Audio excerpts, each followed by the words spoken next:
Thinking thrice about the Jewish question. The Jewish people and their fate are the living witness for the absence of redemption. This, one could say, is the meaning of the chosen people. The Jews are chosen to prove the absence of redemption. Leo Strauss, Why We Remain Jews. I think I may well be a Jew. Sylvia Plath, Daddy, 1962. In the early days of the December that my father was to die, my younger brother brought me the news that I was a Jew. I was then a transplanted Englishman in America, married, with one son, and, though unconsoled by any religion, a non-believing member of 2 Christian churches. On hearing the tidings, I was pleased to find that I was pleased. Immediately above is the opening paragraph of my essay for Ben Sonnenberg's quarterly Grand Street in the summer of 1988.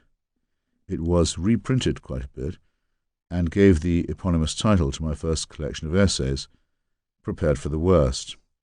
It was my first, and until now my only, excursion into memoir, was largely positive and even upbeat, if only because my semi-Semitism was on my mother's side rather than, as with Sylvia Plath, a distraught paternal bequest, and it closed with the easily uttered words, "To be continued." For the first 40-odd years of my life I had thought of myself as English, latterly with ambitions to become an Anglo-American. This national self-definition underwent an interesting change as a consequence of my maternal grandmother's outliving both of my parents. Yvonne took her own life at a distressingly young age. My father's robust health began to fail him in his late 70s, and he died in late 1987. My brother Peter, in the meantime, had become engaged to a Jewish girl and had taken her to meet Dodo, old Mrs. Dorothy Hickman, our only surviving grandparent. Later, and after she'd congratulated him on his choice, she rather disconcerted Peter by saying, "She's Jewish, isn't she?" He had agreed that this was the case, and then she disconcerted him even further by saying, "Well, I've got something to tell you. So are you." How had this taken so long to emerge, and why was it still to be counted as a family secret? My mother had not wanted anyone to know, and indeed my father had been all his life unaware of the fact, and was to remain so to the end. I have now been back through all the possible recollections, and am fairly sure that I can guess the reason, but here's the trail I followed. In what was once German Prussia, in the district of Posen, and very near the border of Poland, there was a town called Kempen, which had for much of its existence a Jewish majority. It is now called Kempno, and is about an hour's drive from the Polish city of Wrocław, formerly Breslau. A certain Mr. Nathaniel Blumenthal, born in Kempen in 1844, decided to leave, or was possibly taken by his parents, but at all events arrived in the English Midlands, and though he married out, became the father of 13 Orthodox children.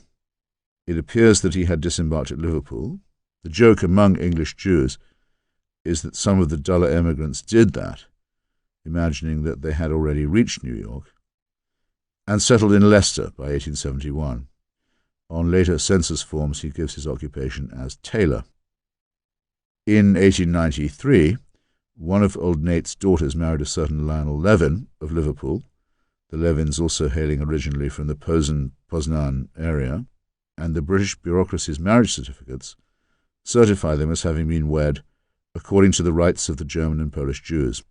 My mother's mother, whose birth name was Dorothy Levin, was born 3 years later in 1896. It doesn't seem to have taken them long to decide on assimilation, in that by the time of the First World War the Blumenthal family name had become Dale, and the Levins were called Lynn. This might have had something to do with the general revulsion against German names at that epoch, when even the British royal family scrapped its Saxe-Coburg-Gotha titles and became the House of Windsor, conveniently metamorphosing other names like Battenberg into Mountbatten. But nominal assimilation didn't quite extend to the religious kind. Dodo could recall drawing the curtains on Friday night and bringing out the menorah, and also fasting on Yom Kippur, even if only for my figure, dear. But she also remembered being discreet about this, because in Oxford, where my great-grandparents had by then moved, there was a bit of low-level prejudice. My father had died very soon after Peter brought me the Jewish news, and I had flown over to England for the funeral, which Dodo was too frail to attend, and then gone at once to see her.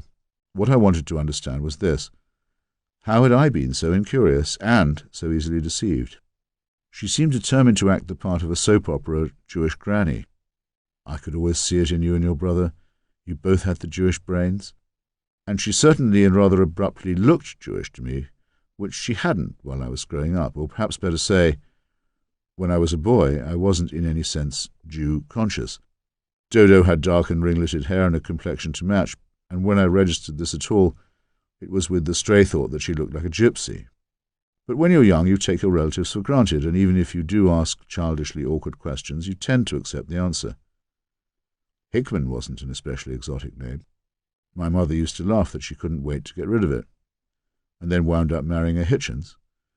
And when Peter and I asked what had happened to Dodo's husband, we were hushed with the information that he had died in the war. Since all family stories of all kinds were always about the war, we accepted this without question as being overwhelmingly probable. It was years later when Peter discovered that Dodo had been married to a drunken and adulterous wife-beater, Lionel Hickman by name, who had continued our Mischling tradition by converting to Judaism in order to marry her, given her an all-round vile time, and then been run over by a tram during the blackout that accompanied the Nazi blitzkrieg. Killed in the war, to be sure. As I sat with the old lady in her little suburban parlour in the South London suburbs, I kept asking myself if I had any memories that might amount to premonitions of, or other awarenesses of, this heritage. Once one starts looking for such things, I know, the chance of discovering them has a tendency to increase. There on the mantelpiece was a photograph of Yvonne, looking young and blonde and venturesome, and obviously quite well equipped to pass as a Gentile. "She didn't much want to be a Jew," said Dodo, "and I didn't think your father's family would have liked the idea either, so we just decided to keep it to ourselves." This was becoming dispiriting. My father had been a reactionary and a pessimist. The private eye caricatures of Dennis Thatcher had always reminded me of his insistently Eeyore-ish tone, sometimes taken up by my brother, but not at all a bigot. If anything about Yvonne's ethnic background might have given him check or pause, it would have been the discovery that her ancestors had identified themselves as German. The commander's view, echoing that of the Morgenthau Plan, was that post-1945 Germany would have been better if totally depopulated. But this he would not have thought of as a prejudice. I was suddenly visited by a long-ago memory of my father's father, breaking into a harangue when it became generally known in family circles that his elder grandson had declared for the Labour Party and for socialism. This must therefore have been about 1964, or perhaps, given the glacial pace at which news was delivered on his side of the family, as late as 1965 or even 66. He favoured me, I remember, in his rather grinding and harsh Portsmouth tones, with a sort of bestiary of sinister surnames, all tending to show the unsoundness of Labour's then parliamentary left. I can remember it now. Look at them. Sidney Silverman, John Mendelsohn, Tom Dryburgh, Ian Mikado. This last a Portsmouth lad into whom, along with the fat-headed future Labour Prime Minister James Callaghan, my schoolmaster grandpa had attempted to wallop the rudiments of an education. At the time I hadn't any idea what he meant to convey by all this, unless it was to identify unpatriotically German names. My later pal Tom Dryburgh had suffered cognomen persecution all his life without being in the least Jewish, but I was later able to guess by a sort of reverse engineering. I should say, in fairness, that my brother Peter firmly believes that the latter explanation, ordinary xenophobia rather than Jew hatred, in other words, is the likelier one. The old man was very forbidding in manner at the best of times. I can't imagine what it would have been like for my mother, let alone her mother, to be introduced to the patriarch in 1945, when her marriage to the commander was first mooted. One of the commander's very few surviving letters makes my point for me. It's to his brother Ray, and is dated 28 March 1945. from HMS Jamaica, which means that the warship must have been lying at anchor in the nearby Portsmouth harbour. Dear Ray, many thanks for your letter of felicitation. Yes, I quite agree that it does need a sense of proportion to enter the homestead and emerge unscathed, and I thought it as well to put Yvonne through this acid test before inquiring whether she was further interested. I don't think it would or could have taken Yvonne very long to decide against embarking upon some easy chat with her prospective father-in-law about the long line of milliners, tailors, kosher butchers, and, to be fair, dentists, from which I now know she had sprung. Looking back, I can't see my grandpa ever having had much use for any of the above professions. What he liked, or what I remember him liking, was lavishly illustrated histories of Protestant missionaries in Africa. On this topic she could have been of little comfort or joy to him. Sitting now with Dodo and recalling all this, I had to ask myself what Jewishness had meant to me, if anything, when I was a boy.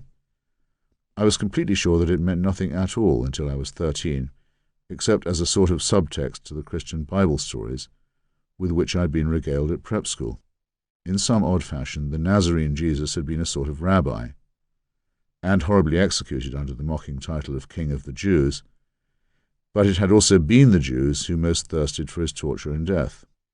Very, very occasionally some boy would make a mean or meaning or even demeaning remark about this, but in my early life there were no actual Jewish targets at which to direct such stuff.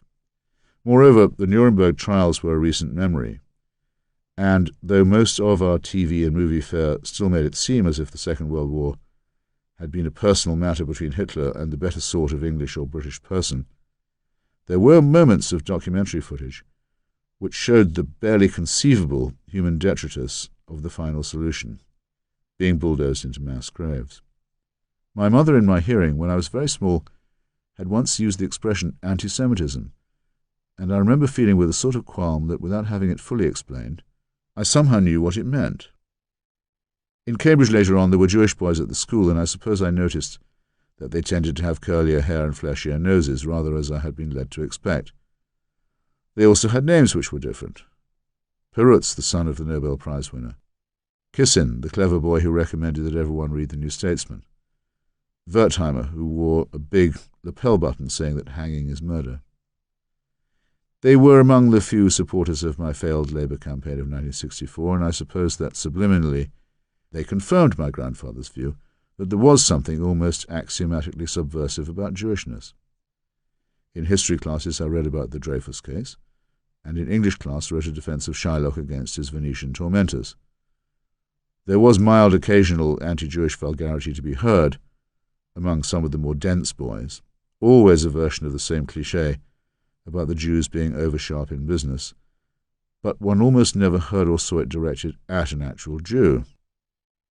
In the summer of 1967, between my leaving my boarding school and going to Oxford, and while I was undergoing my long-distance postal mentorship with Peter Sedgwick, the various Arab republics and feudal monarchies made common cause, it seemed, in a war to extinguish the state of Israel.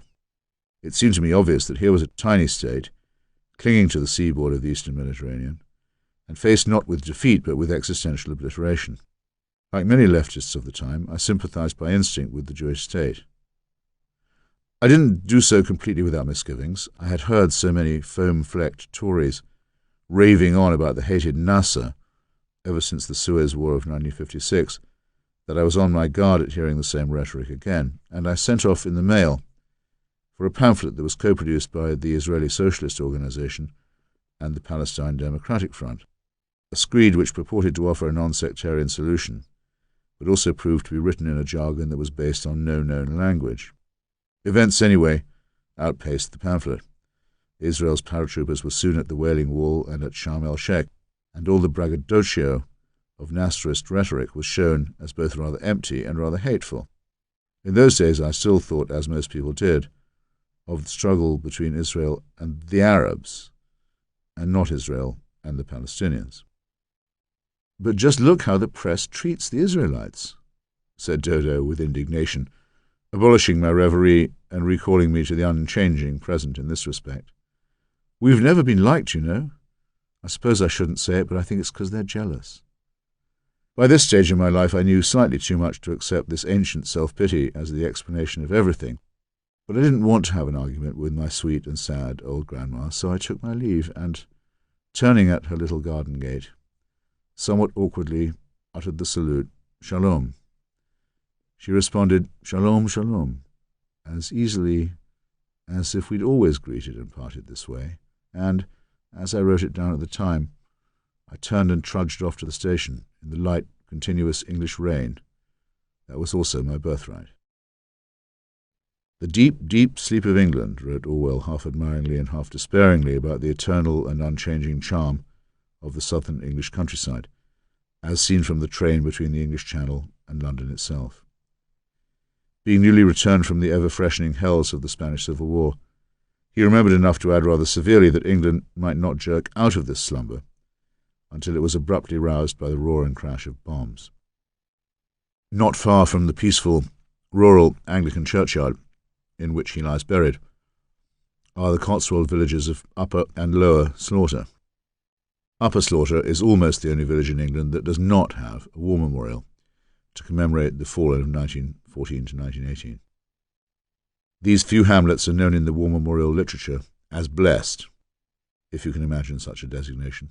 What does that make the dead of the other hamlets? Even though I grew up in South Coast naval towns, where whole sleeves of streetscape had been stripped to show the scars of Nazi bombardment, I never failed to be struck by how swiftly one could slip from the city into the woods or along the back roads and onto the downs, and be transported into a landscape that was almost contemplative in its quietude. All right, even the word transported does have its nasty modern ring of deportation. Indeed, the early martyrs of the British labour movement were peasants from the Dorset village so bewitchingly named Tolpuddle, who were transported to Australia for the offence of forming a union. The offbeat names of the Hampshire and Sussex villages, Warblington was one of my favourites, with its flinted Saxon church, but East and indeed West Wittering ran it pretty close, seemed to convey a near Woodhouseian and Blandings-like beatitude and serenity.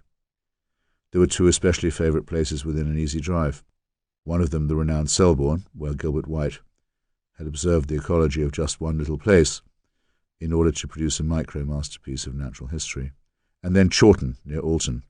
Some readers may already have caught their breath, I hope enviously. It was as easy as breathing to go and have tea near the place where Jane Austen had so wittily scribbled and so painfully died. One of the things that causes some critics to marvel at Miss Austen is the laconic way in which, as a daughter of the epoch that saw the Napoleonic Wars, she contrives like a Greek dramatist to keep it off the stage while she concentrates on the human factor. I think this comes close to affectation on the part of some of her admirers. Captain Frederick Wentworth in Persuasion, for example, is partly of interest to the female sex because of the prize loot he has extracted from his encounters with Bonaparte's navy. Still, as one born after Hiroshima, I can testify that a small Hampshire township, however large the number of names of the fallen on its village green war memorial, is more than a world away from any unpleasantness on the European mainland or the high or narrow seas that lie between. I used to love the detail that Hampshire's New Forest is so called because it was only planted for the hunt in the late 11th century. I remember watching with my father and brother through the fence of Stanstead House, the Sussex mansion of the Earl of Bessborough, one evening in the early 1960s, and seeing an immense golden meadow carpeted entirely by grazing rabbits. I'll never keep that quiet, or be that still, again. This was around the time of countrywide protest against the introduction of a horrible laboratory-confected disease named myxomatosis into the warrens of Old England to keep down the number of nibbling rodents. Richard Adams's lapine masterpiece, Watership Down, is the remarkable work that it is, not merely because it evokes the world of hedgerows and chalk downs and streams and spinneys, better than anything since The Wind in the Willows, but because it is only really possible to imagine gassing and massacre and organized cruelty on this ancient and green and gently rounded landscape if it is organized and carried out against herbivores. In the German tongue, in the Polish town, scraped flat by the roller of wars, wars, wars. Sylvia Plath, Daddy. If this is Upper Silesia, observed P.G. Woodhouse, after being interned in Poland by the Nazis in 1940, What on earth must Lower Silesia be like? He was being flippant, but with the excuse that he could have had no idea of what was about to make this region famous. When it came time for me to make my roots visit in search of my mother's Polish and German ancestors, it was actually for the lower-lying latitudes of Silesia that I set off. The city of Wrocław, which until 1945 had been called Breslau, was the big historic melting pot town that set the tone even for places across the Prussian border like Kempen or Kempner. When Dodo and others spoke of the place of their forebears, it was Breslau that they rather proudly or sadly named. And it was easy to see why. There was nothing provincial about it. In his book Microcosm, co-written with Roger Moorhouse, Norman Davies illustrates its eminence as a hub of Bohemian and Prussian life, as well as the epicenter of the Silesian question, itself the trigger of the 7 Years' War. Wars, wars, wars. Reading up on the region, I came across one moment when quintessential Englishness had in fact intersected with this darkling plain. In 1906, Winston Churchill, then the minister responsible for British colonies, had been honoured by an invitation from Kaiser Wilhelm II to attend the annual manoeuvres of the Imperial German Army held at Breslau. The Kaiser was resplendent in the uniform of the white Silesian cuirassier, and his massed and regimented infantry reminded one more of great Atlantic rollers than human formations. Clouds of cavalry, avalanches of field guns, and, at that time a novelty, squadrons of motor cars, private and military, completed the array. For 5 hours the immense defilade continued. Yet this was only a 20th of the armed strength of the regular German army before mobilization. Strange to find Winston Churchill and Sylvia Plath both choosing the word roller in both its juggernaut and wave-like declensions for that scene. I had a ghost or two at my elbow the entire time I was on what is now Polish soil. These revenants were of two kinds. The first, which was the nicest, had been gently summoned by my relatives, known and unknown.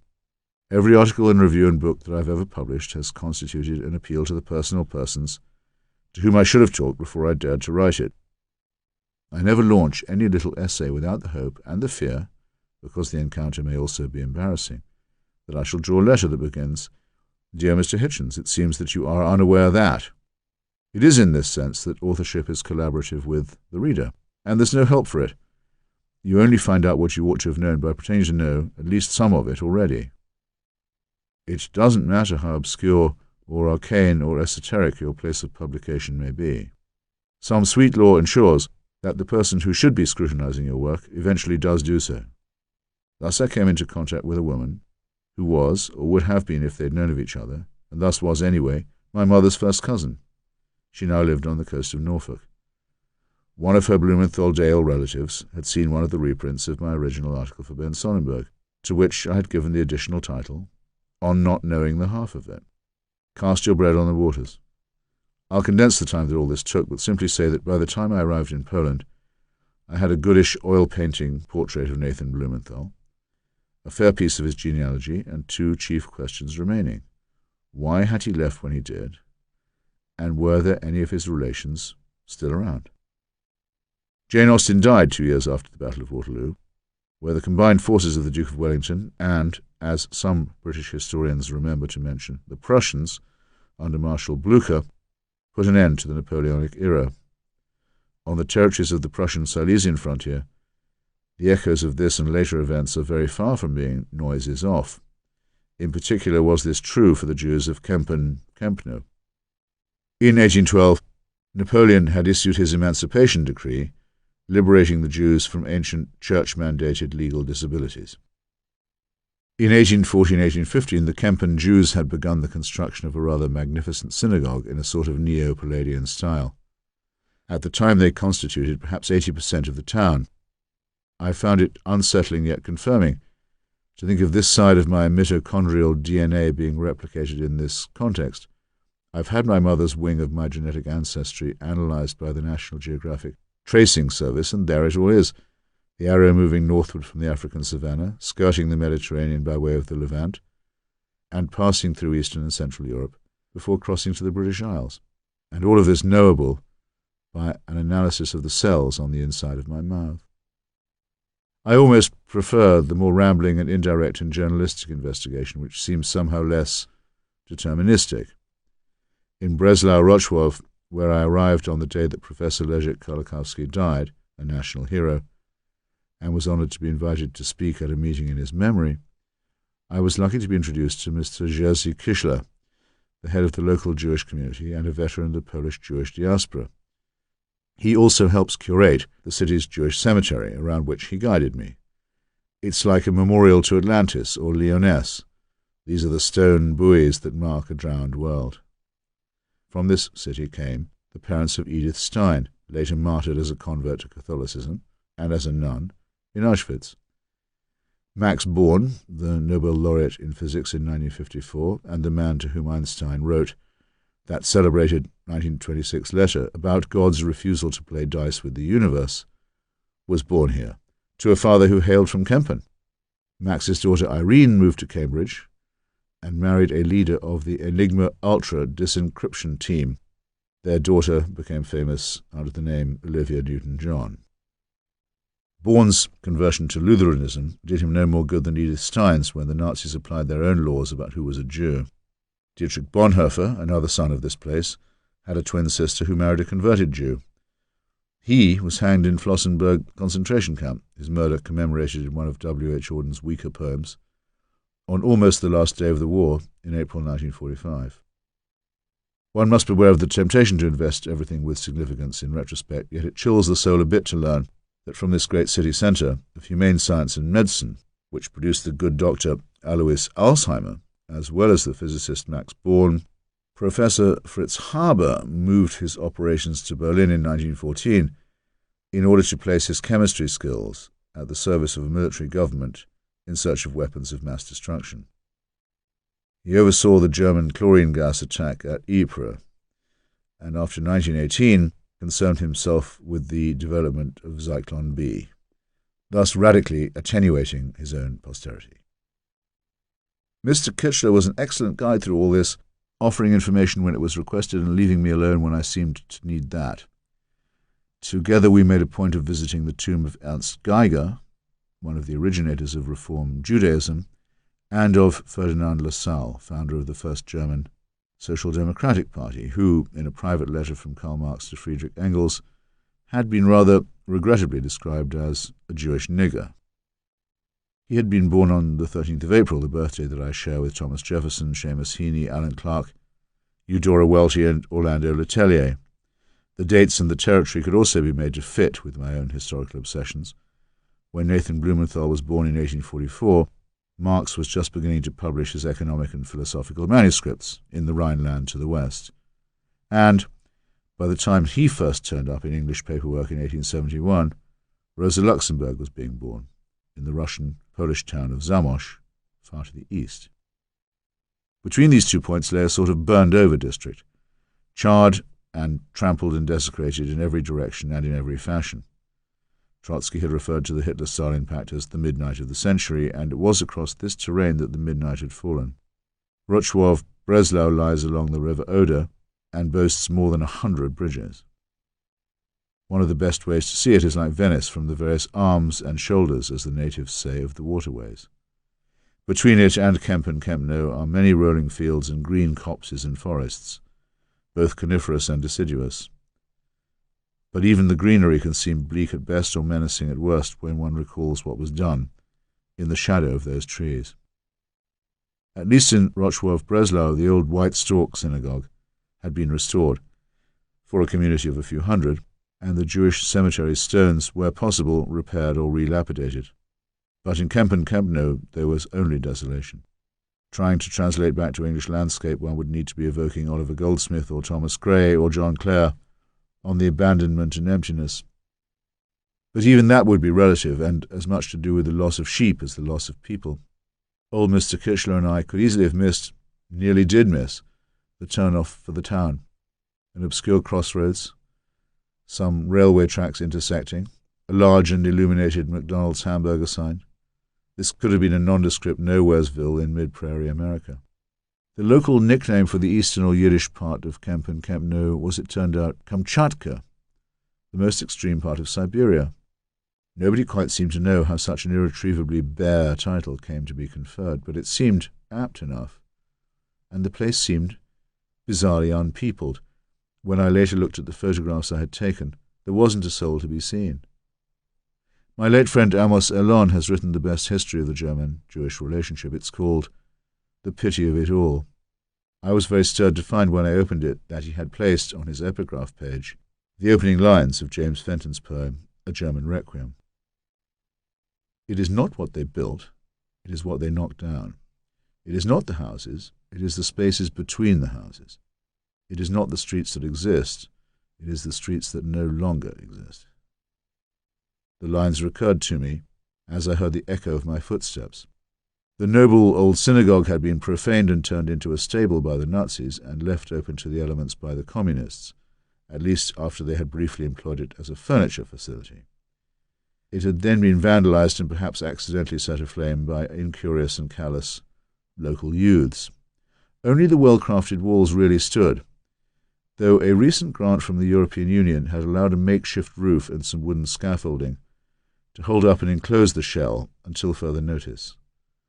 Adjacent were the remains of a mikveh bath for the ritual purification of women, and a kosher abattoir for the ritual slaughter of beasts. I had to feel that it was grotesque that these obscurantist relics were the only ones to have survived. In a corner of the yard lay a pile of smashed stones, on which appeared inscriptions in Hebrew and sometimes Yiddish. These were all that remained of the gravestones. There wasn't a Jew left in the town, and there hadn't been one, said Mr. Kishler, since 1945. As we paged through the surviving municipal records, it actually became fairly easy to see how a once flourishing community might have decided to start emigrating well before that, and at about the time that Nathan had.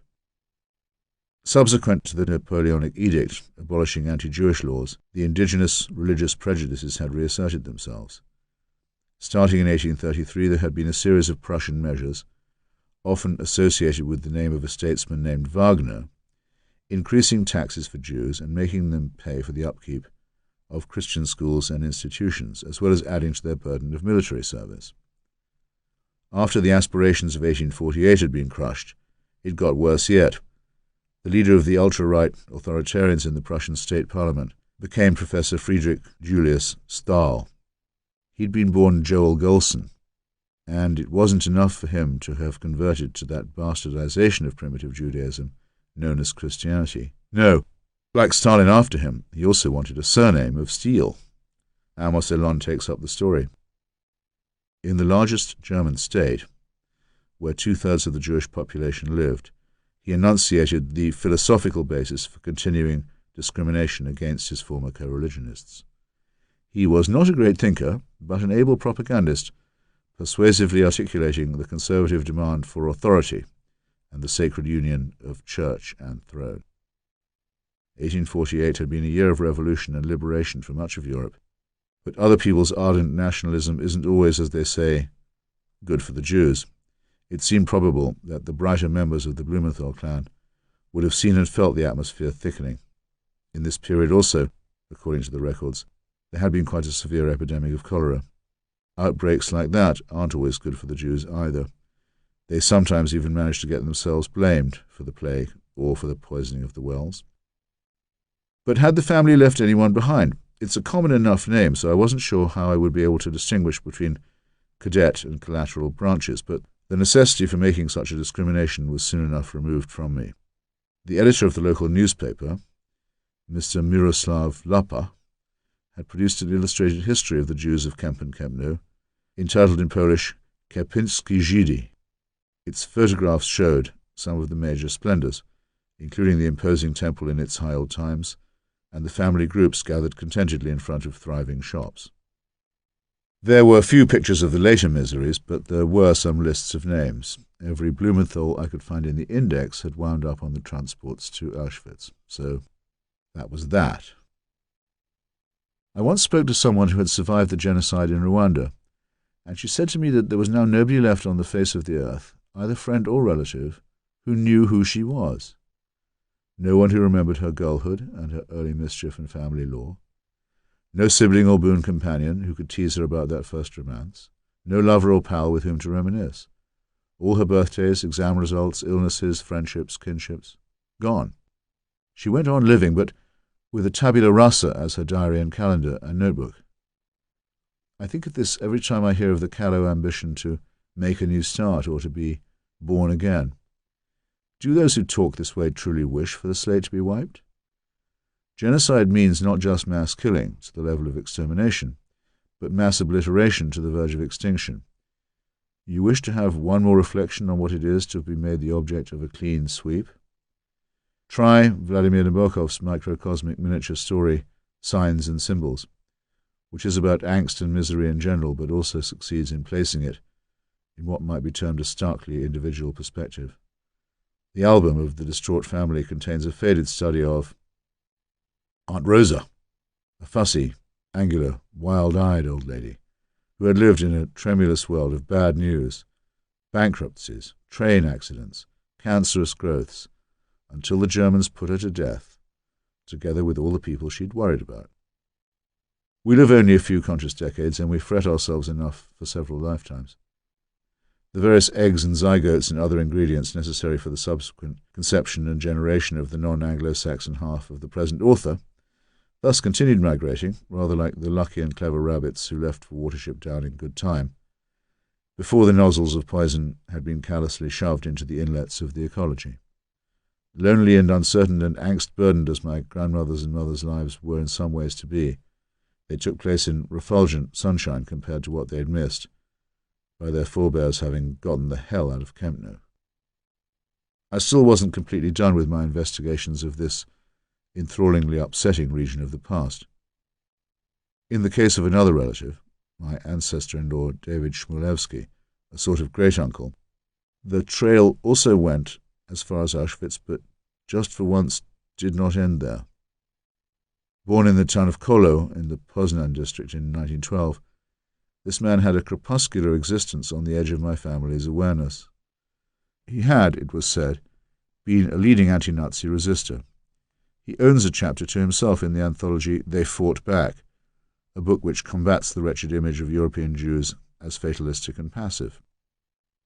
He had smuggled photographs out of Auschwitz, the Annus Mundi, or Heart of Darkness, that showed the transmutation of human beings into refuse and garbage. The intention had been to arouse the world's conscience by initially showing these to the Vatican. This appeal did not work. He had been some kind of figure in the post-war Polish government, and then there were some whispers of a scandal involving art theft, before being expelled to France in 1968 after the infamous anti-Semitic and anti-Zionist purge of the Communist Party. I had been on his track in a small and amateur way for a decade. I had arrived in Paris to try and find him, only to learn that he had recently died. There was no forwarding address. I went to see Daniel Singer, the late disciple of Isaac Deutscher, who from his apartment near the Matignon was himself a single-cell headquarters for anything to do with the Polish-Jewish Marxist diaspora. He sent me to a man in downtown New York who lent me the only book in Yiddish that I possess, the memoirs of David Chmielewski, and also a very hastily typed English translation. The title of the volume is Resistance in the Auschwitz-Birkenau Death Camp, but the backstory was also of considerable interest, and the lack of a post-story was perhaps more absorbing still. Chmielewski had quite early in his life developed a hunger to leave the isolated village of Kolo, which means wheel, and had volunteered to become a young Zionist pioneer. Leaving from a Romanian port and landing in Palestine under the British Mandate, he had worked on a very tough kibbutz and also on the waterfront in Tel Aviv. From his pages one could count off the swift evolutions of an interwar political consciousness. He observed that Arab workers were paid less and treated more rudely, and he began to run into free-thinking people, one young girl in particular, who gave him horizons much wider and more thrilling than the shtetl or the shul. You think it's a stretch to connect Professor Max Born to Olivia Newton-John? Chmielewski's was almost the same Poland to Palestine route that was followed by Simon Persky, later Shimon Peres, the president of Israel, whose first cousin is Betty Persky or Lauren Bacall. I have quite recently found Chmielewski's Polish Communist-era file, which states unambiguously that in the 1930s he had joined the Communist Party of Palestine.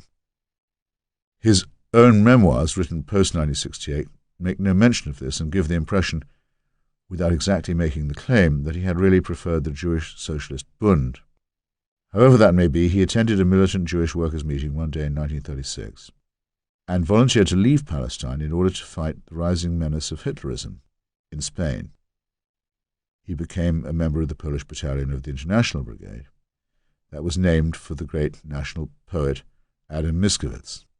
He was wounded and was succoured in hospital by the better-off American emigrated branch of his family, the family of my wonderful late mother-in-law, which also sent a son to that war. I pause to mention that with my sister-in-law's Uncle Ernest Halperin, this makes 3 widely dispersed ancestral relations of mine who fought for the Spanish Republic, something to tell my own descendants, some of whom carry their blood, if they will only hold still and listen to my tales. This is also probably the largest difference between the 2 sides of my family. Apart from the traditional stories of British daring, the only example of heroism and gallantry ever related to me by the commander was that of the Francoist, General José Moscado, who refused to surrender the besieged Alcazar, even when the Red forces threatened to execute his son Luis. Escaping to France after the victory of Spanish fascism, Chmielewski soon found that Europe's pain had hardly begun. He was arrested by the German invaders of Paris and shipped back home to Auschwitz, where he was employed as a roofer in the actual building of the labor camp section of the place. People a few years older than me who did their national service in the British Army say that you never ever forget your number, the digits that become you for the duration. Chmielewski's number in Auschwitz, I have learned, was 27849, a relatively low one. He wore it for the rest of his life. Able to make contact in the newly drafted slave labor force with veterans of Spain and other hardened comrades, he had at least the chance of keeping up morale and of surviving. His memoir is strangely artless and appealing, at times almost naive. Here is his account of helping to organize a clandestine Yom Kippur service at which the Kol Nidre prayer could be decently sung by the slaves and the condemned in Auschwitz in the winter of 1943. To his own boyhood shtetl, he recalls, unable to form a minyan, Jews from surrounding villages and settlements would come with their families. Even if they had a minyan, the quorum of 10 male Jews that is needful for a service to be held, they would still have needed a cantor or a prayer leader with the proper amount of feeling. The melody of that particular prayer is dear to the heart of every Jew, even if he is not observant. I did not take the way along which my father would have led me. My life journey distanced me from religious tradition and moved me closer to those who fight for justice on this earth, like those who took up arms against fascism on the battlefields of Spain, in the French partisan groups, and also in the death camp known as Auschwitz-Birkenau. To me, the facilitation in the camps of any action forbidden by the Germans was part of the struggle against the Hitlerite enemy. Ever since then, when I pass a synagogue on Yom Kippur Eve, there comes before my eyes the picture of the barracks in Auschwitz, where a small number of worshippers was able to experience the atmosphere of the high holy days. These are noble, even exalted sentiments, which would provide some evidence for those who maintain that religion is at least a supplier of consolation. But they're also somehow boringly expressed. They have a tinge of the popular front to them with their facilitations and other rather wooden expressions. They don't possess the defiant excitement of Primo Levi, who once wrote so bitingly that if he was God, he would have wanted to spit on anyone who prayed in Auschwitz. In a way, Chmielewski survived precisely because he was a good party man. He lived to help arrange the post-war trials of the Auschwitz criminals, including one historic session that was organized by Germans and not by the Allies. He was able to testify and also to bring important photographic evidence. In 1960, he was garlanded with a high resistance decoration by Józef Sienkiewicz, the socialist-turned-communist Prime Minister of Poland, who had been a fellow inmate of the same camp. And this is where my real problem with him begins to take on shape. I sit in Poland, reading again his bureaucratic prose, and find that he claims to have taken up a job within the national administration after 1945. What does it mean, this post within the national administration? It means as I eventually discover from the Polish Ministry of Interior archives in the Hoover Institution at Stanford, that Chmielewski was a full colonel responsible for Department 7 of the Militia Obywatelska, or Citizens Militia, headquartered in an old Warsaw palace that had been a seat of secret police authority since Tsarist days. He never once alludes to this in his account of being forced out of Poland in 1967, preferring to blame historic anti-Jewish prejudice for the whole business. Since the fall of the Berlin Wall in 1989, historians have become both more accurate and more honest, fractionally more brave, one might say, about that other cleansing of the regions and peoples that were ground to atoms between the upper and nether millstones of Hitlerism and Stalinism. One of the most objective chroniclers is Professor Timothy Snyder of Yale University. In his view, it is still Operation Reinhardt, or the planned destruction of Polish Jewry, that is to be considered as the centerpiece of what we commonly call the Holocaust, in which of the estimated 5.7 million Jewish dead, roughly 3 million were pre-war Polish citizens. We should not at all allow ourselves to forget the millions of non-Jewish citizens of Belarus, Russia, Ukraine, and other Slav territories who were also massacred. But for me, the salient fact remains that anti-Semitism was the regnant, essential organizing principle of all the other National Socialist race theories. It's thus not to be thought of as just one prejudice among many. You can't visit the area, though, without noticing the marks of what became a second erasure. The city of Wrocław, Breslau, had been almost identically rebuilt by the communists, along the lines of its pre-war layout and architecture. And right down to its main square and grass market, it looked like a storybook German town. But in that case, where was everybody? And where had they gone? You can find one restored Jewish cemetery, but try finding another one where any of the tombstones are incised in German. I went to call on the mayor, a sturdy, thoughtful man named Raphael Dutkiewicz, who ruefully said that the problem with citizenship in his rather large bailiwick was that nobody is really from here. Again, I consult the rugged statistics offered by Professor Snyder. Almost 8 million German civilians were expelled or fled and returned and were then expelled from Poland at the end of the Second World War. The Eastern German lands from which they had fled or been pushed were then annexed by Poland.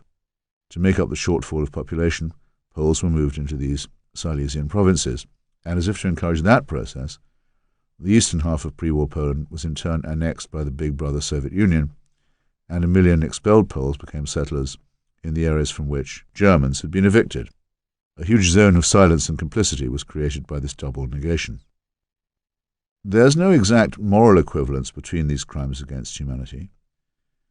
It's true that perhaps 600,000 Germans were killed in the whole business, which also involved the cleansing of Germans from the Czech lands.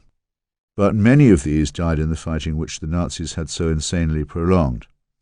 Breslau-Wrocław was declared a fortress or Festung city by the Third Reich, and actually surrendered after the fall of Berlin itself, by which time it had been so much reduced to shards that there was nothing left to fight over. So you could say, as some people defensively say about the levelling of such cities as Dresden and Würzburg, that the Nazis started it and the Germans were punished for it. What people still do not like to admit is that there were two crimes in the form of one. Just as the destruction of Jewry was the necessary condition for the rise and expansion of Nazism, so the ethnic cleansing of Germans was a precondition for the Stalinization of Poland. I first noticed this point when reading an essay by the late Ernest Gellner, who at the end of the war had warned Eastern Europeans that collective punishment of Germans would put them under Stalin's tutelage indefinitely. They would always feel the guilty need for an ally against potential German revenge. It is exactly the fear of revenge that motivates the deepest crimes, from the killing of the enemy's children, lest they grow up to play their own part, to the erasure of the enemy's graveyards and holy places, so that his hated name can be forgotten. And thus to my final and most melancholy point, a great number of Stalin's enforcers and henchmen in Eastern Europe were Jews, and not just a great number, but a great proportion. The proportion was especially high in the secret police and security departments, where no doubt revenge played its own part, as did the ideological attachment to communism that was so strong among internationally minded Jews at that period. Jews like David Chmielewski. There were reasonably strong indigenous communist forces in Czechoslovakia and East Germany, but in Hungary and Poland, the communists were a small minority and knew it, were dependent on the Red Army and aware of the fact, and were disproportionately Jewish and widely detested for that reason. My brave friend Anne Applebaum is about to confront this neglected aspect of the hidden history of the region in her study of the imposition of communism after 1945.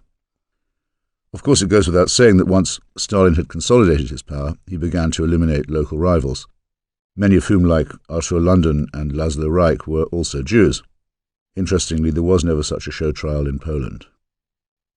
Many of the penal labour camps constructed by the Nazis were later used as holding pens for German deportees by the communists, and some of those who ran these grim places were Jewish. Nobody from Israel or the diaspora who goes to the east of Europe on a family history fishing trip should be unaware of the chance that they will find out both much less and much more than the package tour had promised them. It's easy to say with Albert Camus, neither victims nor executioners, but real history is more pitiless even than you had been told it was. On the centennial of Ezer Berlin in June 2009, David Aberbach wrote, "He could be as scathing as the Russian Hebrew writers in his denunciations of Jews and Israel, more precisely the Israeli government. He followed Mendeley when he compared Jews to hunchbacks, Jewish Slavery and Emancipation, 1951, though he also echoed Kafka's Allegory of Jewish Deformity, a report to an academy. Berlin believed that emancipation had turned the Jews into homeless, psychologically deformed strangers, trying to gain acceptance in the Gentile world.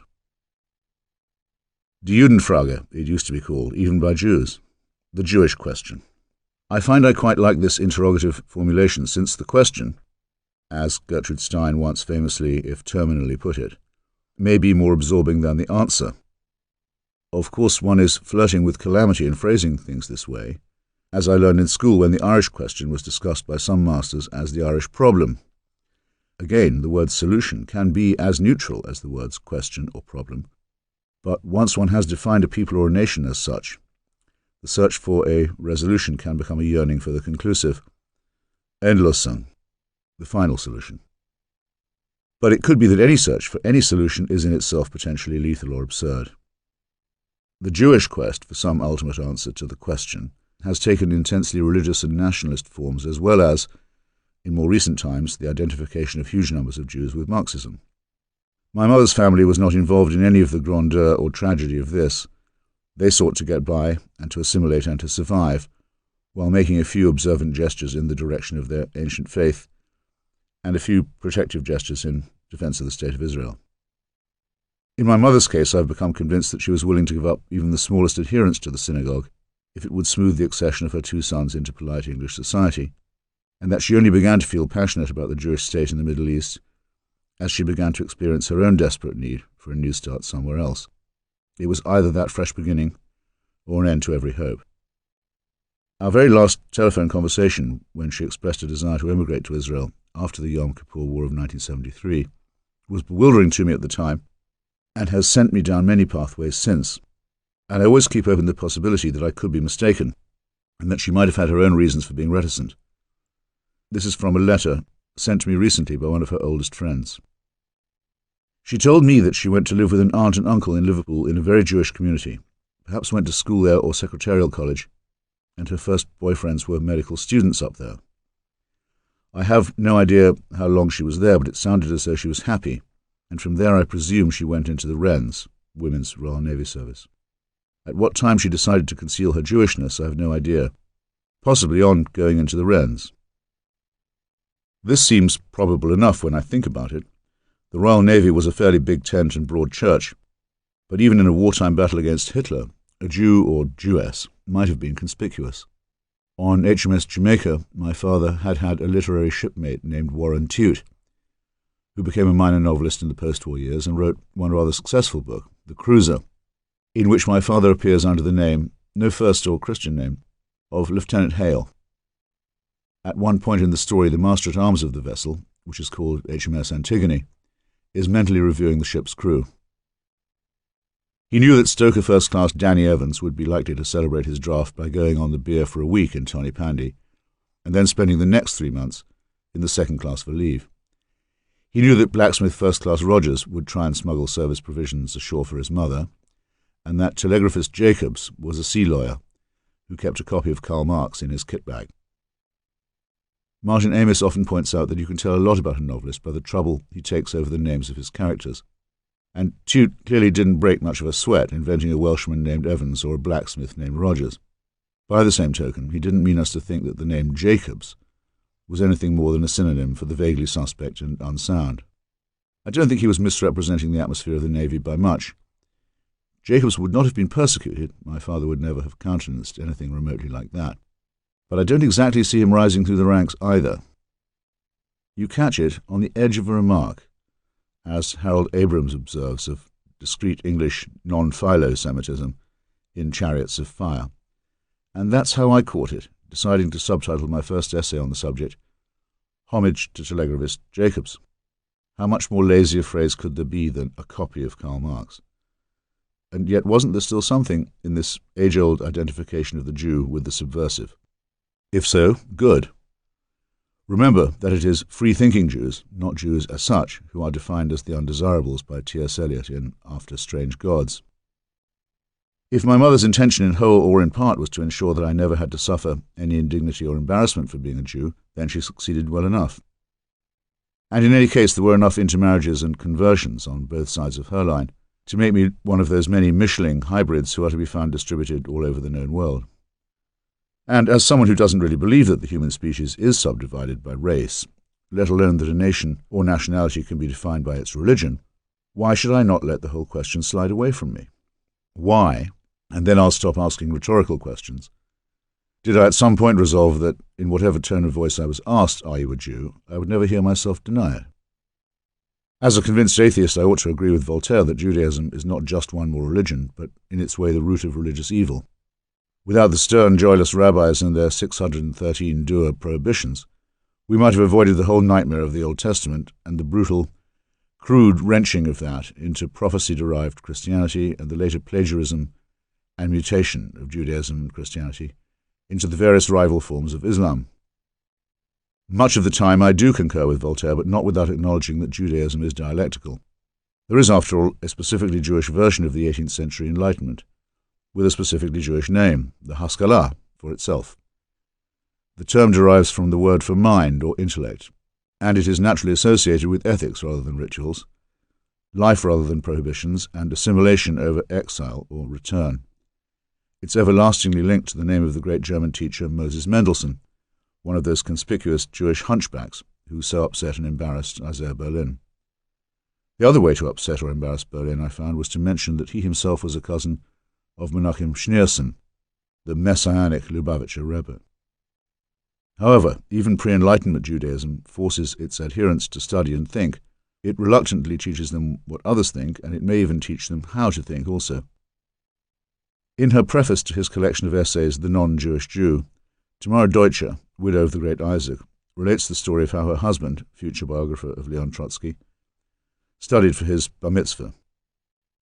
Born in the extremely depressed hamlet of Krasnau, a few miles north of Auschwitz, he was later to be expelled from the Polish Communist Party for exaggerating the dangers of Nazism. The year was 1932. Considered the brightest boy in any yeshiva for years gone by or for miles around, he was set to speak to the following question. Somewhere in the looped intestines of Jewish law there is mention of a miraculous bird which visits the world only at intervals of several decades, and then only very briefly. On its periodic landings, it delivers and leaves behind a beakful of bird spit. This avian drool, if you can seize hold of even a drop of it, has wonder-working properties. Now comes the crucial question. Surely you saw it coming. Is the bird spit to be reckoned as kosher or as treif? The boy Isaac spoke for several hours on the rival theories of this dispute and on the competing commentaries on those rival theories, and of course on the commentaries on those commentaries. He used to say later that such onerous mental and textual labor did not serve to train the mind at all, but rather, like the rote memorization of the Quran, stultified it. I'm not sure that I agree. Much of my Marxist and post-Marxist life has been spent in apparent hair-splitting and logic-chopping, and I still feel that the sheer exercise can command respect. It may even build muscle. Should I, too, prefer the title of non-Jewish Jew? For some time I would have identified myself strongly with the attitude expressed by Rosa Luxemburg, writing from prison in 1917, to her anguished friend Mathilde Worm. What do you want with these special Jewish pains? I feel as close to the wretched victims of the rubber plantations in Putumayo and the blacks of Africa with whose bodies the Europeans play ball. I have no special corner in my heart for the ghetto. I am at home in the entire world, where there are clouds and birds and human tears. An inordinate proportion of the Marxists I have known would probably have formulated their own views in much the same way. It was almost a point of honour not to engage in thinking with the blood, to borrow a notable phrase from D.H. Lawrence, and to immerse Jewishness in other and wider struggles. Indeed, the old canard about rootless cosmopolitanism finds a perverse sort of endorsement in Jewish internationalism. The more emphatically somebody stresses that sort of rhetoric about the suffering of others, the more likely I would be to assume that the speaker was a Jew. Does this mean that I think there are Jewish characteristics? Yes, I think it must mean that. During the Bosnian War in the late 1990s, I spent several days travelling around the country with Susan Sontag and her son, my dear friend David Reef. On one occasion, we made a special detour to the town of Zenica, where there was reported to be a serious infiltration of outside Muslim extremists, a charge that was often used to slander the Bosnian government of the time. We found very little evidence of that, but the community itself was much riven as between Muslim, Croat, and Serb. No faction was strong enough to predominate. Each was strong enough to veto the other's candidate for the chairmanship of the city council. Eventually, and in a way that was characteristically Bosnian, all three parties called on one of the town's few Jews and asked him to assume the job. We called on him and found that he was also the resident intellectual with a natural gift for synthesizing matters. After we left him, Susan began to chortle in the car. "What do you think?" she asked. "Do you think that the only dentist and the only shrink in Zenica are Jewish also?" It would be dense to have pretended not to see her joke. The Jewish Orthodox word for a heretic, which a heretic may also use for himself or herself, is apikoros. It derives from Epicurean and perfectly captures the division between Athens and Jerusalem. One notorious apikoros, named Hiwa al-Balkhi, writing in 9th century Persia, offered 200 awkward questions to the faithful. He drew upon himself the usual thunderous curses. May his name be forgotten, may his bones be worn to nothing. Along with detailed refutations and denunciations by Abraham, Ibn Ezra, and others. These exciting anathemas, of course, ensured that his worrying questions would remain current for as long as the Orthodox commentaries would be read. In this way, rather as when Maimonides says that the Messiah will come but that he may tarry, Jewishness contrives irony at its own expense. If there is one characteristic of Jews that I admire, it is that irony is seldom, if ever, wasted on them. One of the questions asked by al-Balkhi, and often repeated to this day, is this: why do the children of Israel continue to suffer? My grandmother Dodo thought it was because the Goyim were jealous. The Seder for Passover, which is a shamefaced simulacrum of a Hellenic question and answer session, even including the wine, tells the children that it's one of those things that happens to every Jewish generation. After the Shoah, or Enlosung, or Holocaust, many rabbis tried to tell the survivors that the immolation had been a punishment for exile, or for insufficient attention to the covenant. This explanation was something of a flop with those whose parents or children had been the raw material for the proof, so for a time the professional interpreters of God's will went decently quiet. This interval of ambivalence lasted until the War of 1967, when it was announced that the divine purpose could be discerned after all. How wrong, how foolish to have announced its discovery prematurely. The exile and the Shoah could now both be understood as part of a heavenly, if somewhat roundabout, scheme to recover the Wailing Wall in Jerusalem and other pieces of biblically mandated real estate. I regard it as a matter of self-respect to spit in public on rationalizations of this kind. They are almost as repellent in their combination of arrogance, masochism, and affected false modesty as Edith Stein's offer of her life to expiate the regrettable unbelief in Jesus of her former fellow Jews. The sage Jews are those who have put religion behind them and become in so many societies the leaven of the secular and the atheist. I think I have a very good idea of why it is that anti-Semitism is so tenacious and so protean and so enduring. Christianity and Islam, theistic though they may claim to be, are both based on the fetishizing of human primates, Jesus in one case and Muhammad in the other. Neither of these figures can be called exactly historical, but both have one thing in common, even in their quasi-mythical dimension. Both of them were first encountered by the Jews. and the Jews, ravenous as they were for any sign of the long-sought Messiah, were not taken in by either of these two pretenders, or not in large numbers, or not for long. If you meet a devout Christian or a believing Muslim, you are meeting someone who would give everything he owned for a personal face-to-face meeting with the blessed founder or prophet. But in the visage of the Jew, such ardent believers encounter the very figure who did have such a precious moment, and who spurned the opportunity in turn shrugging aside. Do you imagine for a microsecond that such a vile, churlish transgression will ever be forgiven? I myself certainly hope that it will not. The Jews have seen through Jesus and Muhammad. In retrospect, many of them have also seen through the mythical, primitive, and cruel figures of Abraham and Moses. Nearer to our own time, in the bitter combats over the work of Marx and Freud and Einstein, Jewish participants and protagonists have not been the least noticeable. May this always be the case whenever any human primate sets up or is set up by others as a messiah.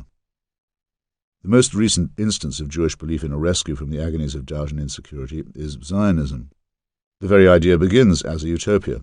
Theodor Herzl's novel Alt Neuland about the return is the only utopian fiction ever written that has come true, if it has. But I've learned to distrust utopias and to prefer satires. Marcel Proust was laughing at Herzl when he advocated a new Gomorrah, where same-sex people could have their own Levantine state. He actually might have liked some areas of today's Tel Aviv. Arthur Koestler, drifting over the Arctic in a Zeppelin in 1932, dropped a Star of David flag onto the tundra of Novaya Zemlya and claimed it for a Hebrew national home. Stalin himself set aside a special territory for Jews in the faraway territory of Birobidzhan.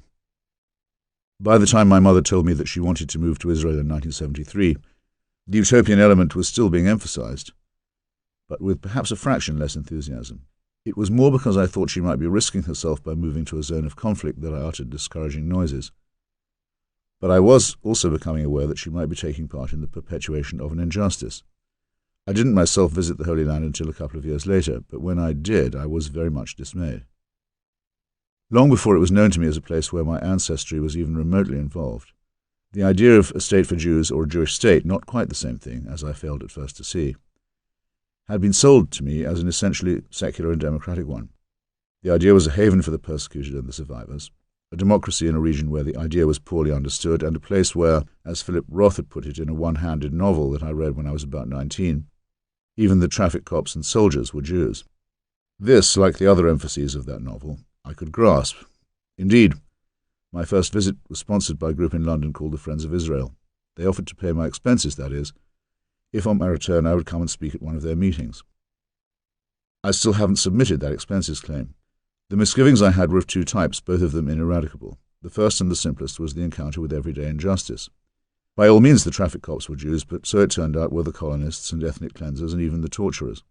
It was Jewish leftist friends who insisted that I go and see towns and villages under occupation, and sit down with Palestinians who were living under house arrest, if they were lucky, or who were squatting in the ruins of their demolished homes if they were less fortunate. In Ramallah I spent the day with the beguiling Raimonda Tawil, confined to her home for committing no known crime, save that of expressing her opinions. For some reason what I most remember is a sudden exclamation from her very restrained and respectable husband, a manager of the local bank. I would prefer living under a Bedouin Mukhtar to another day of Israeli rule. He had obviously spent some time thinking about the most revolting possible Arab alternative. In Jerusalem I visited the Tutungi family, who could produce title deeds going back generations, but who were being evicted from their apartment in the old city to make way for an expansion of the Jewish quarter. Jerusalem, that place of blood since remote antiquity. Jerusalem, over which the British and French and Russians had fought a foul war in the Crimea, and in the mid-19th century, on the matter of which Christian church could command the keys to some holy sepulchre. Jerusalem, where the anti-Semite Balfour had tried to bribe the Jews with the territory of another people in order to seduce them from Bolshevism and continue the diplomacy of the Great War. Jerusalem, that pest house in whose environs all zealots hope an even greater and final war can be provoked. It certainly made a warped appeal to my sense of history. In the less heroic and shorter term, what of justice and its Jewish resonance? Suppose that a man leaps out of a burning building, as my dear friend and colleague Jeff Goldberg sat and said to my face over a table at La Tomate in Washington not 2 years ago, and lands on a bystander in the street below. Now, Make the burning building be Europe, and the luckless man underneath be the Palestinian Arabs. Is this a historical injustice? Has the man below been made a victim, with infinite cause of complaint and indefinite justification for violent retaliation? My own reply would be a provisional no, but only on these conditions. The man leaping from the burning building must still make such restitution as he can to the man who broke his fall, and must not pretend that he never even landed on him. And he must base his case on the singularity and uniqueness of the original leap. It can't, in other words, be leap, leap, leap for 4 generations and more. The people underneath cannot be expected to tolerate leaping on this scale and of this duration, if you catch my drift. In Palestine, tread softly, for you tread on their dreams. And do not tell the Palestinians that they were never fallen upon and bruised in the first place. Do not shame yourself with the cheap lie that they were told by their leaders to run away. Also, stop saying that nobody knew how to cultivate oranges in Jaffa until the Jews showed them how. Making the desert bloom, one of Yvonne's stock phrases, makes desert dwellers out of people who were the agricultural superiors of the Crusaders. In the mid-1970s, Jewish settlers from New York were already establishing second homes for themselves on occupied territory. From what burning house were they leaping? I went to interview some of these early Jewish colonial zealots, written off in those days as mere fringe elements, and found that they called themselves Gush Emunim, or, it sounded just as bad in English, the Block of the Faithful. Why not just say Party of God and have done with it? At least they didn't have the nerve to say that they stole other people's land, because their own home in Poland or Belarus had been taken from them. They said they took the land because God had given it to them from time immemorial. In the noisome town of Hebron, where all of life is focused on a supposedly sacred boneyard in a dank local cave, one of the world's less pretty sights is that of supposed yeshiva students toting submachine guns and humbling the Arab inhabitants. When I asked one of these charmers where he got his legal authority to be a squatter, he flung his hand, index finger outstretched, toward the sky.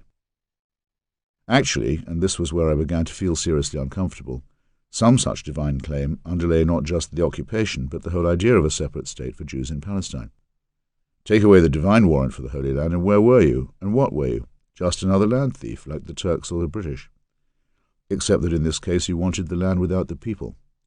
And the original Zionist slogan, a land without a people for a people without a land, disclosed its own negation when I saw the densely populated Arab towns dwelling sullenly under Jewish tutelage.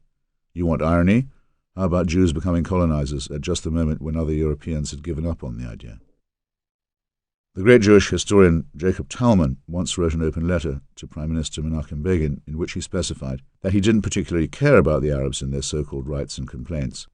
What disturbed him was the messianic tone of the Israeli regime, which seemed to assume that destiny and prophecy would act as a solvent to all the apparently insoluble questions. Thus to my second worry, which even in the relatively palmy days of the mid-1970s was this. All questions of right to one side, I've never been able to banish the queasy inner suspicion that Israel just did not look or feel either permanent or sustainable. I felt this when sitting in the old Ottoman courtyards of Jerusalem, and I felt it even more when I saw the hideous Fort Condo settlements that had been thrown up around the city in order to give the opposite impression. If the statelet was only based on a narrow strip of the Mediterranean littoral, God having apparently ordered Moses to lead the Jews to one of the very few parts of the region with absolutely no oil at all, that would be bad enough. But in addition, it involved roosting on top of an ever-growing population that did not welcome the newcomers. I regard anti-Semitism as ineradicable and as one element of the toxin with which religion has infected us. Perhaps partly for this reason, I have never been able to see Zionism as a cure for it. American and British and French Jews have told me with perfect sincerity that they're always prepared for the day when it happens again and the Jew baiters take over. And I don't pretend not to know what they're talking about. I have actually seen the rabid phenomenon at work in modern and sunny Argentina and am unable to forget it. So then, they seem to think, they will take refuge in the law of return and in Haifa, or for all I know, in Hebron. Never mind for now that if all of world Jewry did settle in Palestine, this would actually necessitate further Israeli expansion, expulsion and colonization, and that their departure under these apocalyptic conditions would leave the new brown shirts and black shirts in possession of the French and British and American nuclear arsenals. This is ghetto thinking, hardly even fractionally updated to take into account what has changed. The important but delayed realization will have to come. Israeli Jews are a part of the diaspora, not a group that has escaped from it. Why else does Israel daily beseech the often flourishing Jews of other lands? urging them to help the most endangered Jews of all, the ones who rule Palestine by force of arms. Why else, having supposedly escaped from the need to rely on Gentile goodwill, has Israel come to depend more and more upon it? On this reckoning, Zionism must constitute one of the greatest potential non sequiturs in human history. One of my first reservations about Zionism was and is that, semi-consciously at least, it grants the anti-Semites' first premise about the abnormality of the Jew. I once heard Avishai Margalit, one of Isaiah Berlin's most brilliant disciples, phrase this very memorably during a lecture he gave at the New School. The Zionist idea, he said, was supposed to take the deracinated European Jew, the so-called Luftmensch, or person made of thin air, and make a man of him. How to achieve this? By taking him from his watchmaker's shop in Budapest or his clinic in Vienna, and putting a hoe in one hand and a gun in the other, in Palestine. The resulting sturdy farmer-soldier would then redeem the shuffling, cringing, round-shouldered shopkeeper or usurer. This was the Leon Uris movie version of events, the theme music of which, I suddenly remember, my mother had at one point possessed on a long-playing record. Margalit pointed out that this project absolutely mandated a conflict with the Arab population, because it necessarily involved not just the occupation of their land, but the confiscation of it. Some say that this is the Israelis' original sin, he said deadpan. With this I do not agree, but I think we can call it Israel's immaculate misconception. For myself, I don't feel like an apologetic Luftmensch. I positively prefer the watchmaker and the bookseller and the doctor to the hearty farmer and colonist, and I pause to note that Arabs are retained on this forcibly Judaized land, mainly in order that someone be available to do the hoeing and digging and heavy lifting that most Israelis are now too refined to do for themselves. There's a certain amount of ambiguity in my background, what with intermarriages and conversions, but under various readings of three codes which I don't much respect, Mosaic law, the Nuremberg laws, and the Israeli law of return, I do qualify as a member of the tribe, and any denial of that in my family has ceased with me. But I would not remove myself to Israel if it meant the continuing expropriation of another people. And if anti-Jewish fascism comes again to the Christian world, or more probably comes out as via the Muslim world, I already consider it an obligation to resist it wherever I live. I would detest myself if I fled from it in any direction. Leo Strauss was right. The Jews will not be saved or redeemed. Cheer up, neither will anyone else. They, we, will always be in exile, whether they are in the Greater Jerusalem area or not, and this in some ways is as it should be. They are, or we are, as a friend of Victor Klemperer's once put it to him in a very dark time, condemned and privileged to be a seismic people. A critical register of the general health of civilization is the status of the Jewish question. No insurance policy has ever been devised that can or will cover this risk.